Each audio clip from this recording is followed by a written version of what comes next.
salubungin ang pagpasok ng Maestro Mason mula sa mga respetable lohia.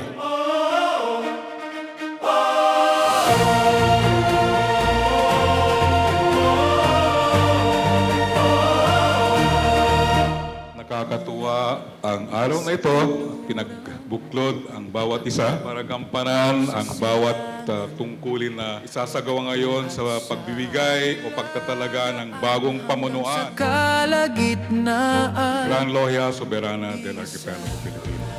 ang panata, isa ang landas sa ilalim ng watawat ng Para sa kanyang pagtatalaga, ang dakilang kapatid na si Hermano John Richie Lestat Ongco na nahalal sa pinakamataas na tungkulin ng Gran Lohia bilang pinakadakilang guro ng Gran Soberana del Archipelago Pilipino. Sa bawat panahon, sa bawat henerasyon na dadaan, hindi lamang mga salitang ating bitbit. It teaches us that the greatest strength lies on the ability to care one another. Ang tatlo pong pillars na yon, ang liberty, equality, and fraternity, kung atin pong i-apply, will be symbolic tools to making good men better. Maglingkod sa kapatiran, magtagumpay na ang tiwalang ibinigay ninyo ay dapat tumbasan ng mas maayos na pamumuno, mas malinaw na direksyon, at mas konkretong resulta. Lohia, bawat hermano. Ang mga opisyales na nahalal ay ating minimitwi na gumanap sa kanilang tungkulin ayon sa konstitusyon o sa ligang batas ng ating saksana. Pagpalain tayo lalo ng ating Grand Architect of the Universe. Ay maging liwanag. Kung tayo ay magkakaisa, tayo ay magtatagumpay. At kung tayo ay magtatagumpay, ang soberana ay tunay na magiging liwanag. Ng lahat ng mason, kapatiran na hindi natitigil. Sa araw na ito, ako ay nakatayo muli sa inyong harapan.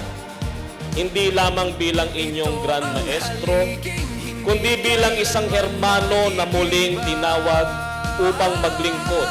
Sa gitna ng unoso, katahimikan tayo ay naninindigan. Hindi sa sarili, kundi sa layuning banal na maglingkod sa kapwa at sa bayan ng tunay. Asahan ninyo na sa aming termino, mas maraming progreso, mas malinaw na alignment, at mas matapang na pagtatama ng sistema ang ating isasagawa. Ang soberana ay tunay na magiging Ang isang orador o mananalumpati ay kailangan na magkaroon ng isang maningning na mga pangungusap sa kanyang pagtutalumpati upang sa ganito ay kapulutan na magilinto ang maaral ng kanyang mga kapatid. tagumpay sa iisang adhikain,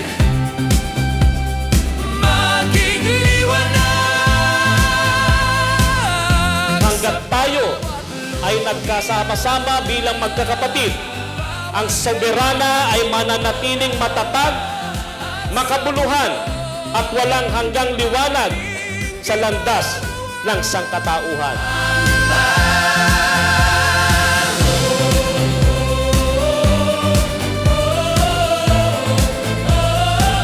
Maging liwanag.